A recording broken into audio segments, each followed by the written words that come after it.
Welcome to the NancoVerse podcast. It's the 9th of February 2022, and I want to start today's podcast by reading something that I came across on Instagram stories. It was a story of a person I admire a lot. His name is Major Abhinav Rawat, and he is an extremely inspirational person who has, who only posts really insightful stuff that can inspire a lot of people and can make their day better.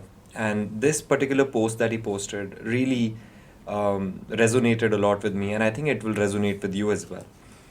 So here it goes. The universe responds to your frequency. I'll repeat. The universe responds to your frequency. It doesn't recognize your personal desires, wants, or needs. It only understands the frequency in which you are vibrating at. For example, if you are vibrating in the frequency of fear, guilt, or shame, you are going to attract things of a similar vibration to support that frequency. If you are vibrating in the frequency of love, joy, and abundance, you are going to attract things to support that frequency. It's like tuning into a radio station. You have to be tuned into the radio station you want to listen to, just like you have to be tuned into the energy you want to manifest in your life. I think that's a beautiful quote, and I would highly recommend everybody to read this again, listen to this again, and even try and find this on the internet if you can. Thank you, Major Abhinav Rawat sir. You're an inspiration, and I really get very inspired and happy and driven when I read things like this on the internet, and it just makes me feel thankful about the fact that I'm following really good people on the internet who like to share these kind of things and make life better of the people around them, and most importantly their own lives, because I'm 100% sure sir is doing so well in his own life that he's actually able to give the fuel to other people to become a better version of themselves. And this is a good start to the podcast. I think I should do this more often. Read inspirational stuff, read stuff that actually can give us the fuel needed to attack the day and make it amazing. All right, and there are amazing news articles on in the world today. Lots happening. Lots is happening in the world, and here is something that is extremely personal to me, but is also of big importance to a lot of students, especially from the Delhi University. As a lot of students who might be listening to this already know that the Delhi University has been shut for the past 2 years or something because of the coronavirus pandemic. And I can only begin to imagine what kind of a psychological effect is that having on the students. Frustration is growing. There are protests that are happening by the students. They're on the streets. They want the colleges to start again. And I think that's only normal, man. I understand there's a pandemic and people are dying and all of these things, but think about those students. Think about the students who are not able to go to college. I graduated in 2016. I had good 3 years of my time in Delhi College of Arts and Commerce, and I cannot imagine doing college from my house. I mean, the whole point of going to college is to go to the campus, meet kids, interact with your professors, and actually do stuff. So I can totally imagine. There's a picture in the Indian Express on page number 4 of police pouring water on a man named Kamal Tiwari, a CYS's activist and a final year student of MA in Buddhist studies after he doused himself with petrol. Which is so sad to hear, a young man trying to burn himself because he's not able to go to college. Let the man go to college, man. Let the women go to college. Let the trans go to college. We need people to get educated and open their horizons by meeting more people. And I understand there's a pandemic and there might be people who support a college ban, a college being shut for so long, or an entire university being shut for so long. Let me correct myself. But I think it's high time that people get to go to college. Something so basic. So this is a report by Aranya Shankar. Aranya Shankar. The headline reads, Frustration grows, protests escalate at Delhi University. As protests over the demand to reopen Delhi University intensified Tuesday, an activist of the Chhatra Yuva Sangharsh Samiti, CYSS, the students' wing of Aam Aadmi Party, doused himself with petrol while left organizations held agitations on North Campus. The ABVP too staged a protest on South Campus.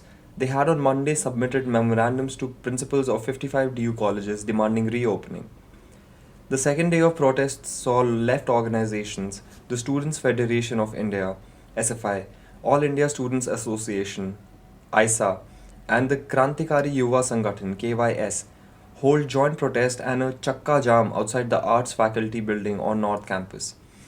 The protesters marched from Patel Chess to the Arts Faculty building before sitting down on the main Chhatra Marg road of University amid heavy deployment of police and CISF personnel. On Monday, students had protested outside the Vice Chancellor's office. The Chakka Jam ended after 4 hours, with students promising to come back with greater numbers in the coming days. Meanwhile, a separate group of around 20 CYSS activists came to the protest site around 1 pm. At 1:40 pm, Kamal Tiwari, a CYSS activist and first-year student of MA in Buddhist Studies, doused himself with petrol. He also produced he also produced a matchstick but was whisked away by police personnel who poured water on him and took him to a hospital. Thank you to Delhi police for saving this man's life, because sometimes when our emotions are high we make decisions that are not the best for us. And I'm really thankful to all the policemen who poured water on him and saved him from burns or saved him from killing himself. Thank you, Delhi police. But this is very hard hitting. So many students are suffering because of the university being shut, and I think it's high time that it's opened.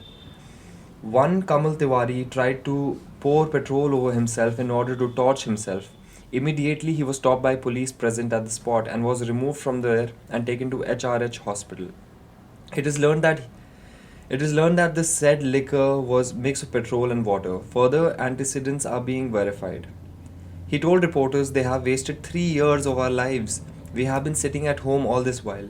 Later, speaking to the Indian Express, Tiwari said he was taken to Hindu Rao Hospital and left 4 hours later after receiving counseling. I am from Kanpur, quote, "I am from Kanpur. During my graduation from Motilal Nehru College, I barely attended college and then everything went online. Now my MA is going the same way. My parents are calling me back home and asking what is the point of staying there. We are frustrated," he said. This is so sad. The agitation by left organizations ended around 4:30 pm. Slogans of Dera Dal Occupy, quote, "DU tumko kholna hoga. DU tumko kholna hoga. You will have to open DU." And, quote, "DU hamara hamare aapke nahi kisi ke baap ka. DU belongs to you and me, not to anyone's father." We raised as students protested with placards. Addressing students, Abhishek Kumar, the SFI DU conveyor, said, "The time for sending memoranda is over. The DU administration should know that now we will protest continuously every day until our demands are met." Abhigyan from ISA said, "We demand that the Vice Chancellor come out and speak with us. We will come back here tomorrow in great numbers so that we can carry forward this agitation." And here's what the VC has to say, the Vice Chancellor, who has lived his entire life now and is the Vice Chancellor of a big university, as big as Delhi University. And this is what he has to say. "Protesting students unnecessarily impatient." Bro, are you kidding me? They're unnecessarily impatient. The kids just want to go to college. That's all they want to do and have a normal college life. And you're taking that away from him and then calling them impatient.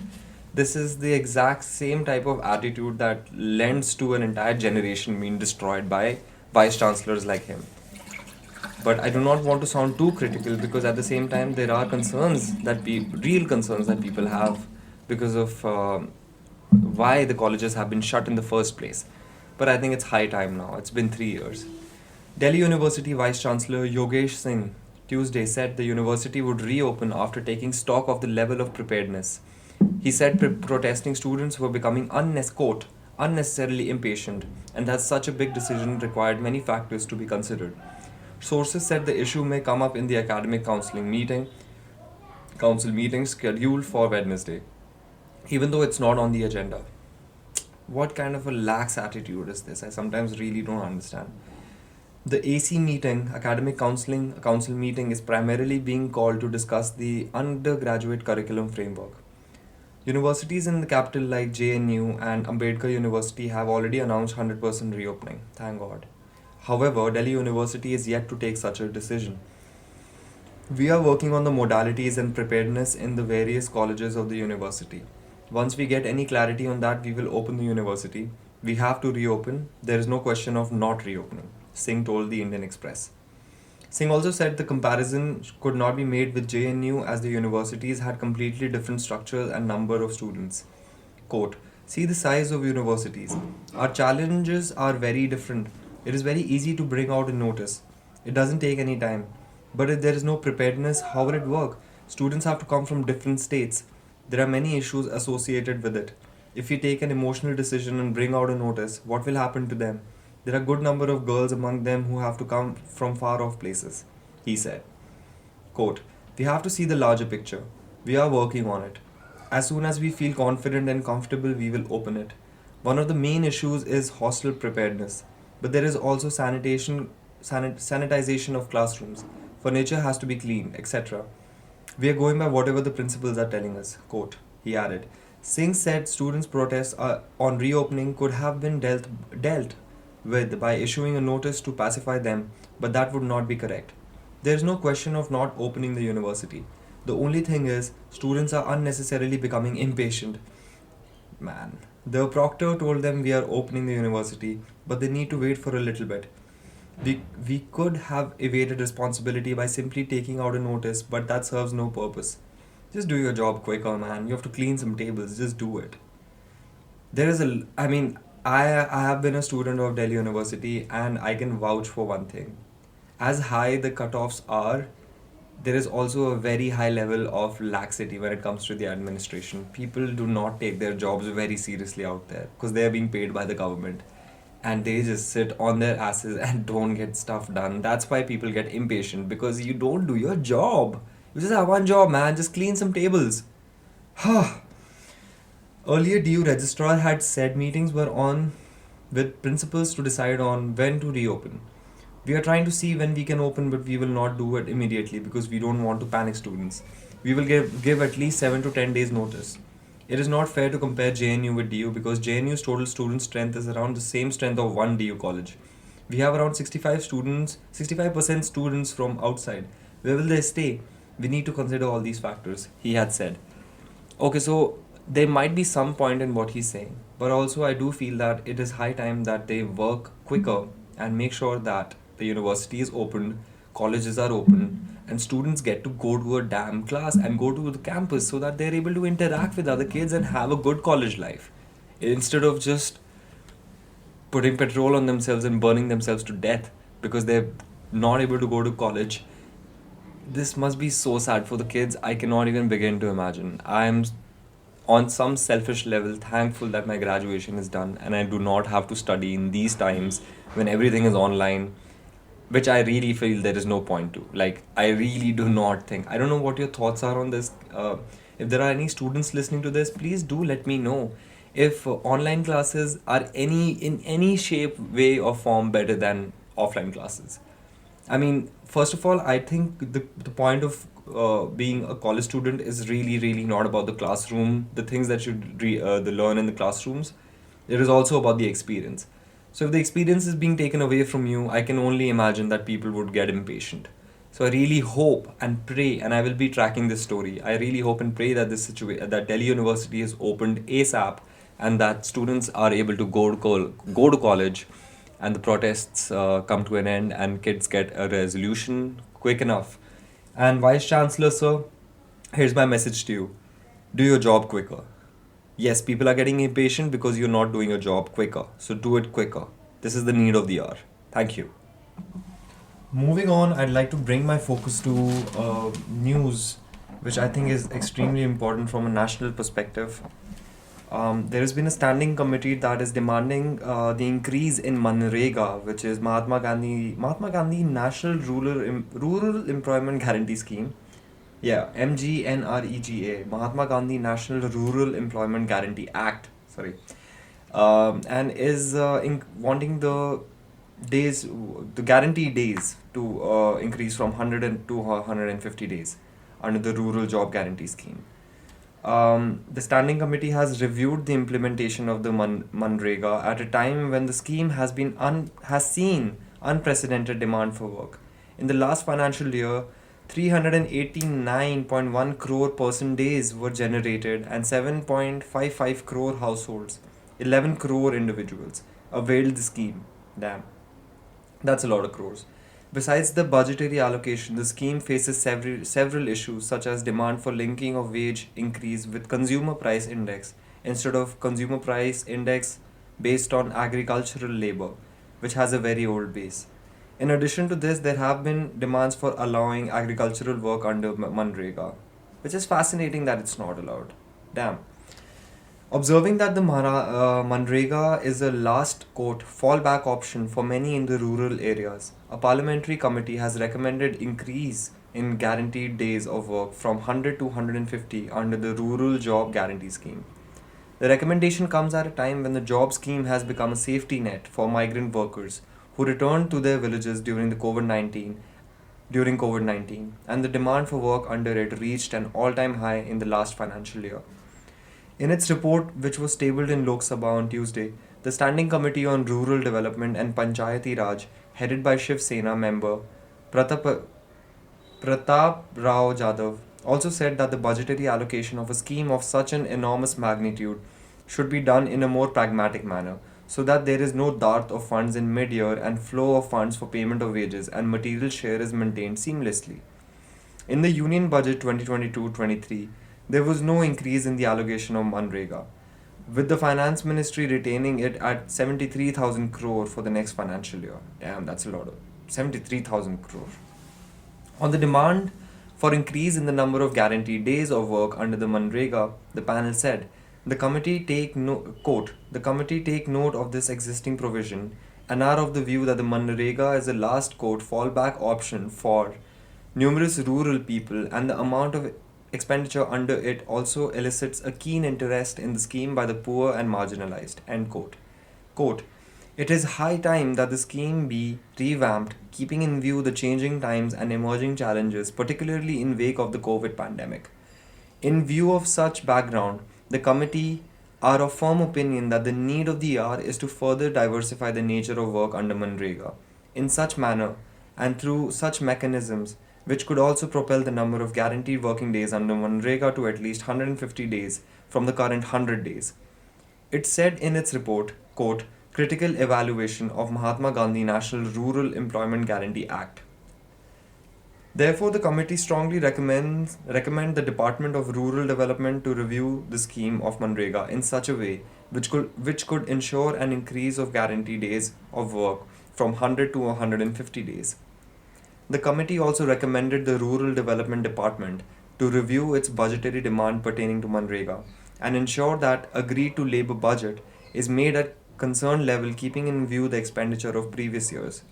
The committee finds that since its inception and particularly during the last 4 to 5 financial years, it has been seen through the analysis of budget estimate that each time there has been a sustainable hike at the revised estimate stage, further augmenting the budgetary allocation of the scheme. The panel said, citing National Rural Employment Guarantee allocation figures for recent years, it said, the financial year 18-19, the budget estimate, BE, was hiked from 55,000 crores to 61,830 crores, from 60,000 crores to 71,000 crores in 1920, from 61,500 crores to 1,11,500 crores in 2021, while during the ongoing financial years 21-22, from the allocated budget estimate of 73,000 crores, rupees 52,000 crores have already been spent by 1st of September 21 in only 6 months. Quote, thus the committee are of the view that the scheme is definitely showing an increase in demand. Moreover, it is also quite perplexing as to the rationale behind keeping the budget estimate for 2021 and 2021-22 at 73,000 crores, while in the previous financial year the expenditure was to the tune of 1,11,170 crores. This is insane. 1 lakh 1,11,170 crores expenditure on MNREGA.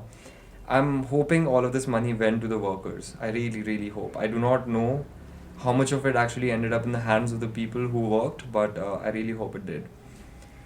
Quote, even after acknowledging the fact that the last financial year 2020 to 21 witnessed a surge in demand due to reversed migration of workers from urban areas back to rural locations and their dependence on MNREGA as a last resort of solace, and also taking note that the MNREGA is a demand driven scheme, the committee are still of the view that budgetary allocation of such a scheme of such enormous magnitude should be done in a more pragmatic manner so that there is no dearth of funds in mid-year and flow of funds of payment of wages, material share, etc. is maintained seamlessly, the panel said. I think this is news which is of extreme importance to a lot of people, especially from the rural areas. And I do not know how much of an effect will it make from guarantee days of work from 100 to 150. But I do feel like having a little bit of empathy in these things is very important because we really, especially people in the urban areas who earn good wages, don't really understand the value of another 50 days of work for somebody who's not making so much money, especially during these times when incomes have gone down and people are really suffering. So, yeah, very interesting from the parliament. I would want to see how this further develops. Moving on, there's an extremely sad news that has come from regarding the Indian Army. Although it is kind of a good news in a bad news, and it says Arunachal avalanche, bodies of seven soldiers found. The Indian Army has recovered the bodies of 7 Indian Army personnel who were reported missing in an avalanche in Arunachal Pradesh's Kameng sector on Sunday, the force said on Tuesday. The bodies are being brought back to the nearest army facility. The army said that 7 personnel were on patrol in the high altitude area of Kameng when an avalanche struck on February 6. The quote, search and rescue operations were launched immediately, including airlifting of specialized teams. It said in a statement, adding that the operations have now concluded and the quote, bodies of all 7 individuals have been recovered from the avalanche site. Quote, unfortunately, despite the best efforts of everyone involved, all 7 have been confirmed deceased. Jai Hind, so happy. I'm so sad to hear this. The army said without releasing the soldiers' names. The area where the avalanche struck is located at an altitude of 14,500 feet and had been witnessing bad weather with heavy snowfall for the last few days, according to the force. The bodies of the soldiers are currently being transferred from the avalanche site to the nearest army medical facility for further formalities. High altitude patrols can be perilous. The last such incident occurred in May 2020 when 2 army soldiers were part of a patrol cum snow clearing party died after they were caught in an avalanche in Sikkim. According to the data shared by the government and parliament in February 2020, the army lost 6 personnel to avalanches and snow slides in Siachen Glacier in 2019 and 11 others in other parts of the country. The government had said that all personnel of the armed forces inducted into high altitude regions are provided adequate training in mountain craft, icecraft, and survival in glaciated terrain and mountain coping with any eventuality like avalanche, and are also taught to handle medical emergencies. They are, quote, suitably equipped to undertake the operational challenges, end quote, and modern equipment like helicopters, unmanned aerial vehicles, snow scooters, avalanche detectors, and mountain clothing and equipment are used by them. But I am extremely saddened to hear this and also kind of happy that at least their bodies have been found. And you know, news like this makes me really weak in my knees because our soldiers are out there. They're out there protecting our borders, they're protecting us. And the least we can do is give them a salute and thank them for their service. And a big Jai Hind to all the soldiers out there and also to the families of these 7 deceased soldiers who must be so sad to hear this kind of news, but they must also be happy that at least their bodies have been found. And a big thank you to all the soldiers who went out there to try to look for their bodies. And I really, really hope that we don't lose soldiers to avalanches ever again. It's a little bit of a prayer. These things happen, and people who are in the forces, they know that they're putting their lives on the line for the country. But at the same time, it's really sad to hear whenever something like this happens. So, my big salute to all the soldiers out there. Building up on the news from the armed forces, there is something extremely, extremely interesting what's happening on the social media sphere when it comes to the Indian Army. So, Facebook and Instagram have blocked the Instagram and Facebook handles of Chinar Corps, which is so surprising because it's the damn Indian Army, bro. You don't screw around with these people. But Facebook and Instagram handles of Army Srinagar based 15 corps, also known as Chinar Corps, have been blocked for the past 10 days. This is extremely, like, it raises a lot of eyebrows because it's an Indian Army corps based out of Srinagar and it has been blocked for no damn reason. They've been blocked for the past 10 days. Officials aware of the matter said that the handles were blocked soon after Republic Day celebrations. The Facebook handle at the rate Chinar Corps IA had over 24,000 followers and over 23,000 likes and is even tagged as a government organization. The Instagram account had around 43,000 followers and is named Chinar Corps IA, clearly identified itself, saying, "Welcome to the official account of Chinar Corps, Indian Army." Both platforms are owned by Facebook's parent company, Meta Platforms. Officials said the handles were blocked from January 28 and no reason was provided. They wrote to Facebook immediately after, but the issue is yet to be resolved. It appears to be, quote, coordinated campaign, an official said, as there was no unusual activity. Sources call it part of information warfare. This is exactly what I was thinking about. Companies like Meta are under a lot of pressure from Chinese investors. Even though it's a fact, like, Facebook is extremely compromised, and we sometimes really don't understand as to why these things happen, and they never give an reasoning for taking down an account of the Indian Army. And information warfare is a very, very real thing. It takes a few thousand amount of reportings for an account to be taken down, and it could be done by anybody. It could be done by agents from Pakistan, agents from China, who knows. Sources call it part of information warfare, stating that this has happened earlier as well. Some social media accounts were blocked last year for a few days, hinting at Pakistan. Oh, damn. Yeah. They said sometimes the pages might be reported by a large group of. Oh my god, that's exactly what I was just saying. Reported by a large group of people as part of a coordinated campaign, which can result in the page being suspended. Sources said neither Facebook nor Instagram had mentioned any specific post by Chinar Corps that violated their rules. Officials said the content of these two platforms was similar to what they post on Twitter and was in line with how official content is shared. I would really want to know what happens with this because information warfare is a very, very real phenomena, and the Indian Army has always been a target for Pakistani agents, and we never really know why these things happen. And I think if someone were to ask me to bet money on why do you think and who has done this, I would definitely blame Pakistan and a lot of anti-national agents because, man, people are vela, dude. They want to take down Indian Army accounts, and you don't screw with the Indian Army. So this account will be back, and I hope that Facebook and Instagram are listening. Get the account back, bro. Moving on, I would want to read out an article written by former Chief Election Commissioner of India and author of An Undocumented Wonder, The Making of the Great Indian Election, S.Y. Qureshi. He talks about how, despite Election Commission's opposition, broad consensus among political parties, opinion, and exit polls continue to be under-regulated. Every election season, we find television channels flooded with opinion polls. Critics have often questioned their authenticity. All political parties too have opposed these polls, demanding a ban, except when they are showing as winning, obviously. The media, on the other hand, invariably opposes the idea of a ban as seat forecasts attract prime-time viewership. In most democracies, opinion and exit polls are common during elections.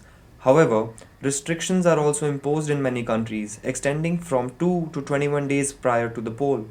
Canada, France, Italy, Poland, Turkey, Argentina, Brazil, Colombia, to name a few examples. The opposition to the ban in India is mainly on the ground that freedom of speech and expression is granted by the Constitution, Article 19. What is conveniently forgotten is that this freedom is not absolute and allows for, quote, reasonable restrictions in the same article. The Indian Penal Code and Representation of People's Act 1951 do contain certain restrictions. While the Constitution allows for reasonable restrictions on freedom of expression, its mandate to the ECI, Election Commission of India, for free and fair elections is absolute. The Supreme Court, in a series of judgments, has emphasized this requirement. Quote, democracy cannot survive without free and fair elections. Union of India versus ADR 2003. Quote, free and fair elections is the basic structure of the Constitution. The heart of the parliamentary system is free and fair elections. Why does the ECI feel that opinion polls interfere with free and fair elections? Having seen quote paid news in action, it apprehends that some opinion polls may be sponsored, motivated, and biased. Also, almost all polls are non transparent, providing little information on the methodology. With such infirmities, many quote polls amount to disinformation that can result in quote undue influence, which is an quote electoral offense under IPC 171. It is a quote corrupt practice under section 123 of the RP Act, Representation of People Act. The demand for a ban on opinion polls is not new.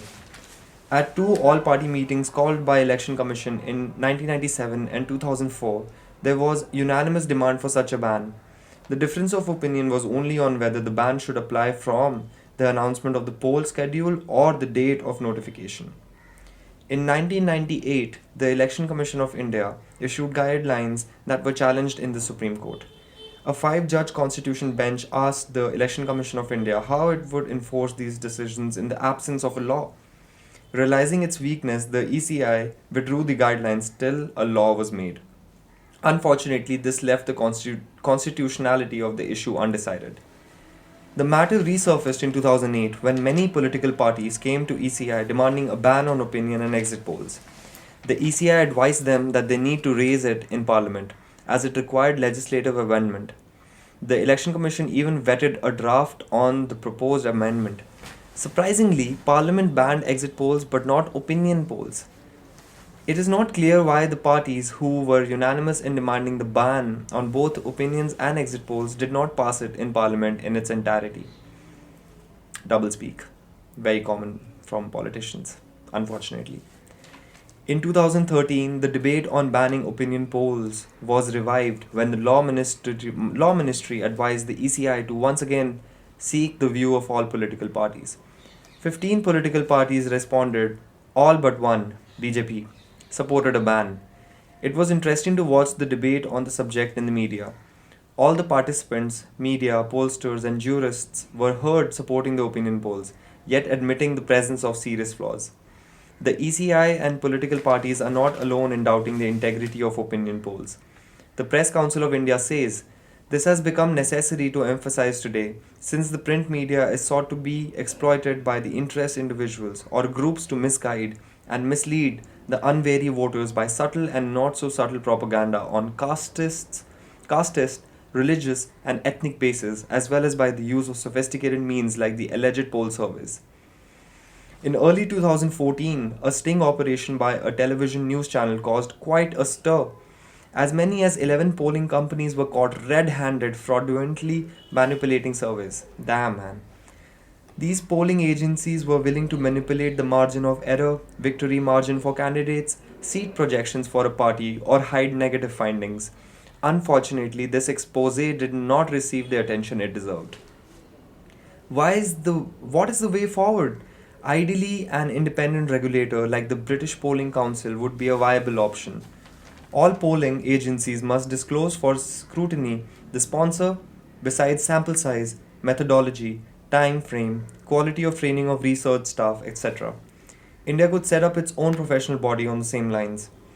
After the Bihar 2015 election, Six leading agencies had spoken about the possibility of starting a self regulatory body, the Indian Polling Council. Over 6 years, there is no progress. A related issue is exit polls, which were banned by amendment to the Representation of People Act in 2008, making both the conduct of the polls and their dissemination illegal. However, the media has regularly flouted the law by conducting exit polls on poll days, though airing the results only after the closure of the poll on the last day. Surprisingly, the ECI continues to overlook this violation. In fact, the ECI order allows the dissemination of the exit poll results half an hour after the end of polling on last poll day. It makes no mention of the ban on the conduct of the poll itself, which is expressly prohibited by law. Thus, ECI guidelines stand opposed to the provision of the law. This is creating confusion. Many young researchers have been arrested by the police for violating the law. This must stop. This is actually quite a fascinating topic that I don't have many opinions on. All the same time, I feel people should be allowed to vote for who they want to vote for after doing a due diligence of the candidates that are fighting the elections from their respective constituency. I really feel that there is a big gap in between the information about the candidates and what are their credentials, what are their criminal records, how much money do they own, what kind of work have they done. A lot of times we want to vote for BJP, Congress, AAP, whoever these parties are, without really understanding who the candidate is. So I think when it comes to voting literacy, it's kind of important for people to understand that who you vote for makes a big difference, irrespective of which party they come from. And when it comes to exit polls, I feel I really don't know. Like, if you've already voted, how much of a difference does it make if you tell somebody that you voted for, say, BJP, but if you actually voted for somebody else, or vice versa? So, yeah, it's quite interesting. S.Y. Qureshi. I would love to speak to him. His book is called his book is called Undocumented Wonder: The Making of the Great Indian Election. I would definitely love to go through this book and maybe get in touch with sir and have a conversation about this. Now, moving on to a news piece that affects me quite directly. It talks about the accreditation. How do you pronounce this? Accreditation of journalists. And yeah, this is quite personal because I've studied journalism, and I don't know if I could be considered a journalist because I really haven't worked for any media house, but I am very interested in talking to people and documenting stories.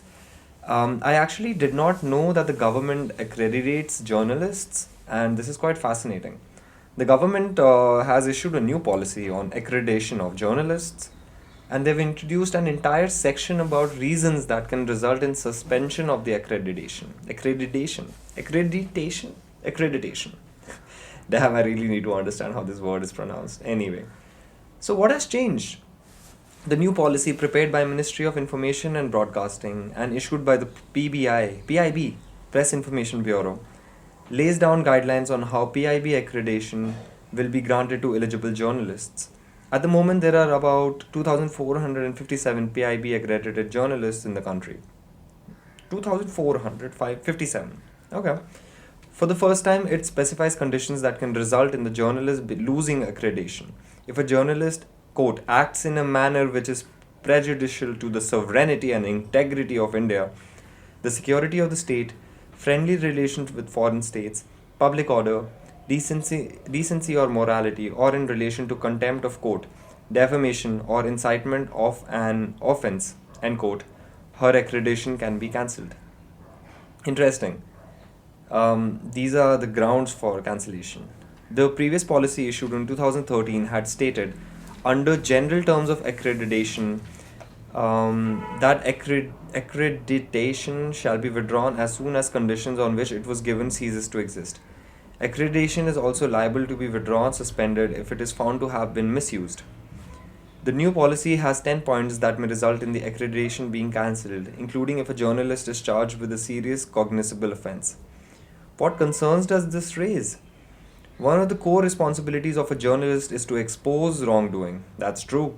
You have to expose wrongdoing, and I don't know how many journalists are doing this today, um, especially considering the financial interests of so many of them. Whether by public officials, politicians, big businessmen, corporate groups, or other people in power. This could result at times in such powers trying to intimidate journalists or to block information from coming out. A common tool used by powerful people is filing of defamation cases against journalists and media platforms. Now, defamation has been made one of the provisions that can lead to cancellation of accreditation, which goes against the total point of journalism because journalists fight against the powerful, and if the powerful decide to put a case on the journalists, then their accreditation will be taken down. So, what is the whole point of this? Journalists can often report on issues and policy decisions that the government may not like. The new policy's provision about acting, quote, in manner which is prejudicial to the sovereignty and integrity of India, the security of the state, friendly relations with foreign states, public order, decency, or morality, or, quote, incitement of an offense. This is where the problem lies, I feel, can be subjective. The policy is silent on who will decide if a journalist's conduct violates any of these conditions. Any investigative story on sensitive issues could be held to be in violation of any of these provisions. Who is liable for accreditation? Who is eligible? Sorry, I'm so sorry. Who is eligible for accreditation? There are multiple categories, but a journalist needs to have a minimum 5 years professional experience as a full time working journalist or a camera person in a news organization, or a minimum of 15 years as a freelancer to become eligible. So it's 5 years if you're working for an organization and 15 years as a freelancer to become eligible.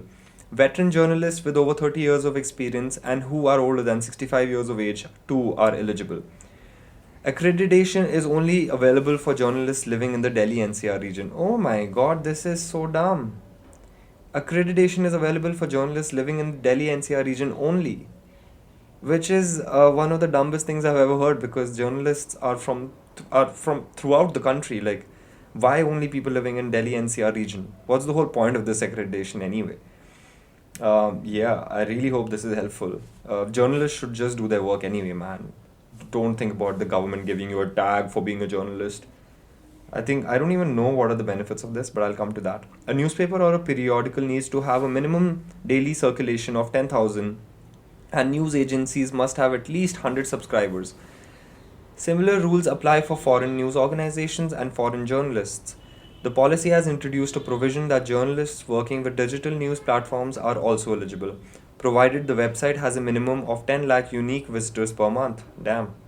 The policy has introduced a provision that journalists working with digital news platforms are also eligible, provided the website has a minimum of 10 lakh unique visitors per month. Do they think like 10 lakh unique visitors is like a small thing? But I don't know.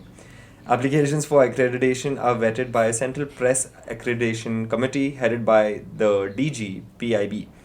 After a journalist applies, a mandatory security check is conducted by the Home Ministry, which includes police verification of the journalist's residence.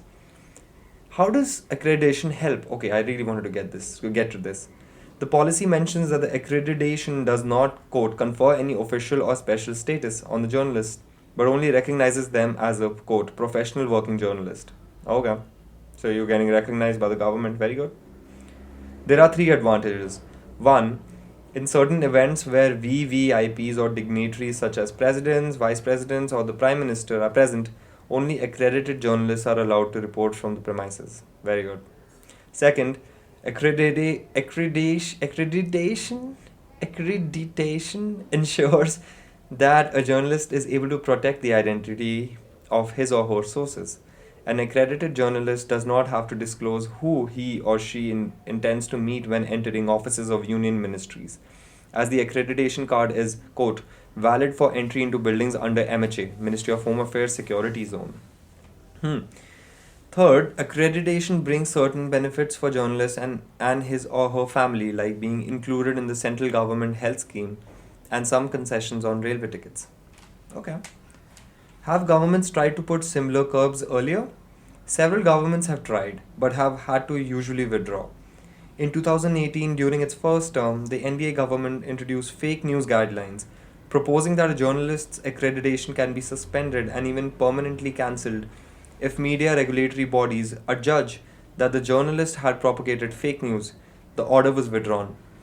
In 2017, the Rajasthan government brought in a bill to protect the state officials from, quote, scurrilous and non substantiable charges, end quote. It entailed a jail term for a maximum of 2 years and a fine. The bill was withdrawn, thank God.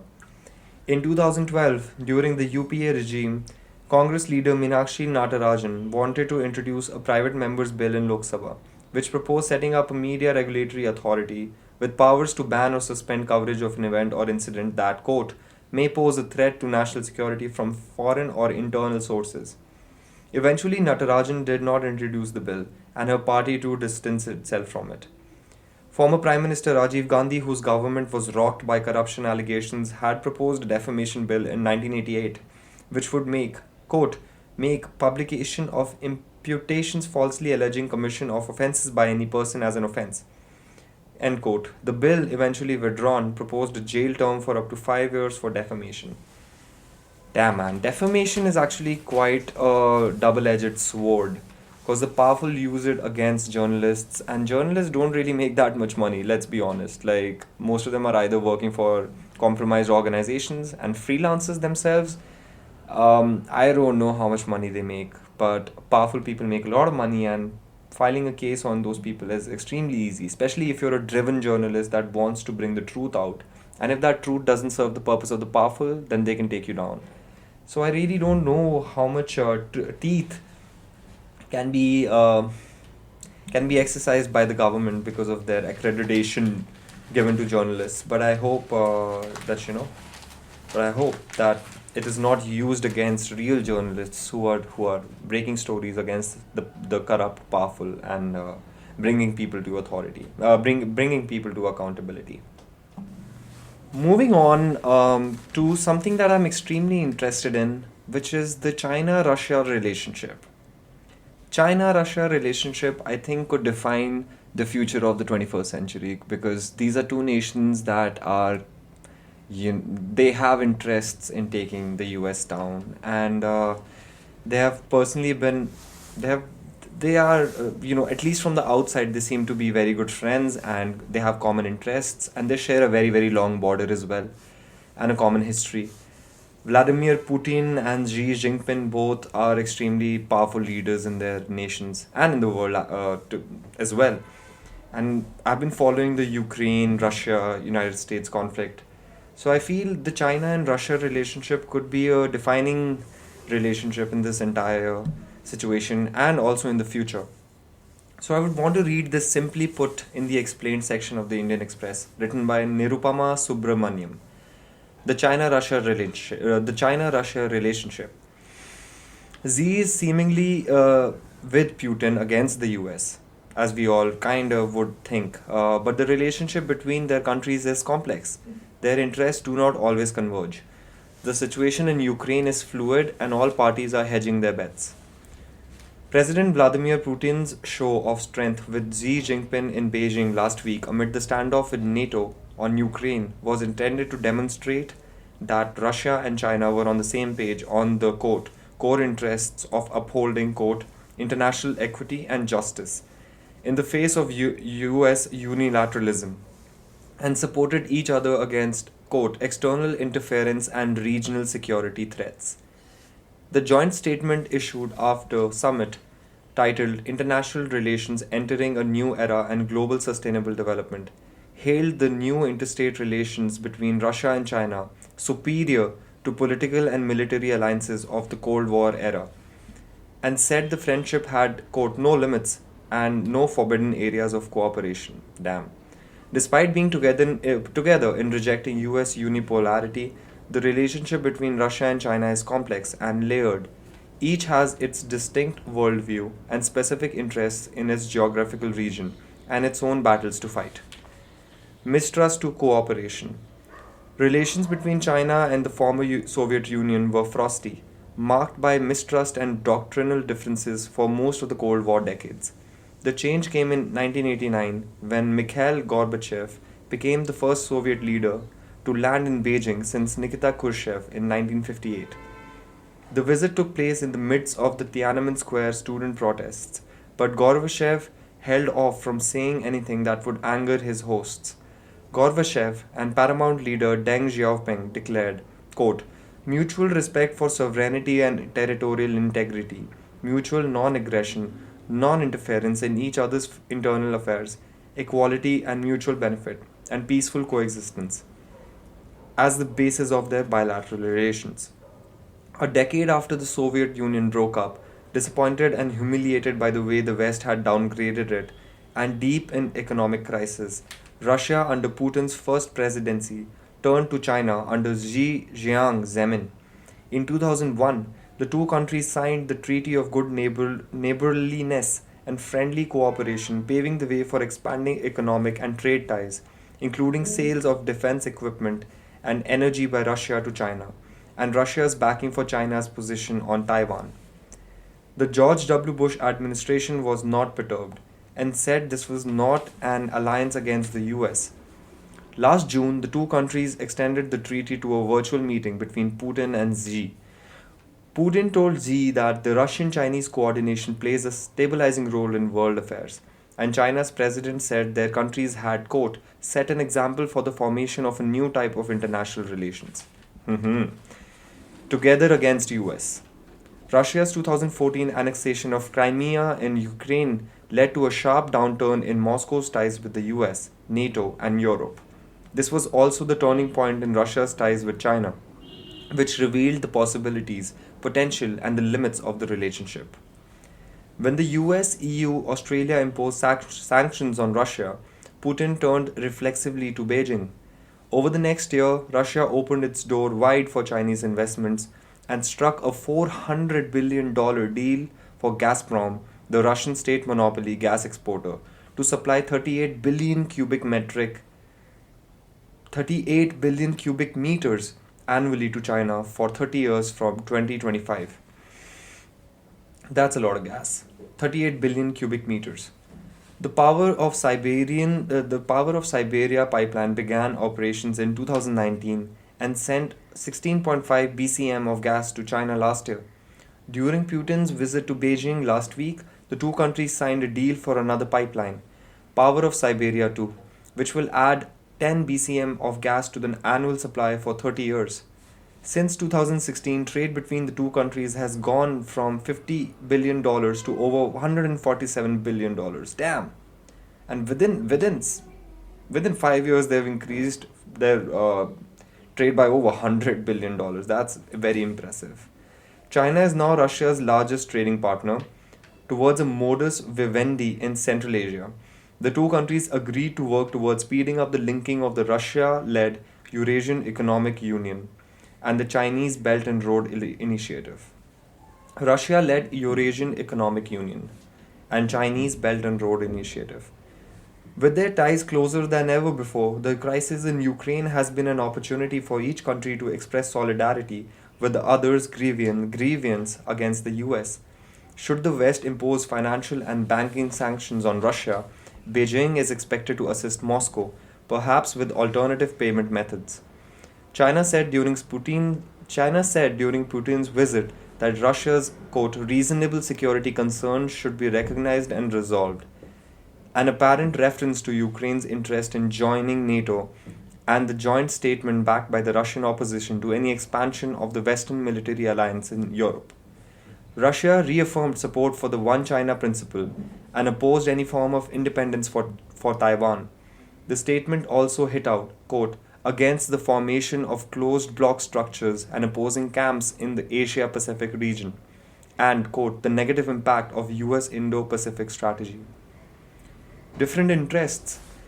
And yet, as several observers have pointed out, the China Russia Compact is not yet a formal security alliance against the West, nor is it an ideological partnership. The joint statement referred to NATO's expansion but did not mention Ukraine. Back in March 2014, in the vote of United Nations Security Council resolutions on the referendum in Crimea that was used by Putin as an excuse to annex the Black Sea Peninsula, China had abstained, and despite the recent bonhomie, has not recognized Crimea's accession to Russia. China's main security interests lie in Asia. Russia's are in Europe. From Putin's demands in ongoing negotiations with the West, it is clear that he is seeking the restructuring of European security. And if the US wants to link the crisis in Eastern Europe with China, it was their problem, not his. Russia, which wants to be recognized as a great power once again, has positions independent of Beijing on many issues, including on the relationship with India. As the smaller economy, its GDP is a tenth of China's, but with a strong memory of its lost superpower status, Russia is loath to become China's junior partner. Its experience with China in 2014 had brought home the reality that, friend or not, Beijing drives a hard bargain, which is so true. India and China relationships have also suffered the same thing. China is extremely aggressive. The negotiations on the pipeline and gas prices were fraught, and Russia is acutely conscious that its gas exports to Germany and the rest of Europe gets much more revenue, and that China anyway has other pipelines to tap. Also, despite talk of Russia China cooperation in Central Asia, Moscow still sees the region as part of its sphere of influence. For Beijing, war in Ukraine is the least suitable of options. It would take US military energies away from the South China Sea, but might also stall talks to resolve trade issues. China and the EU are each other's biggest trading partners.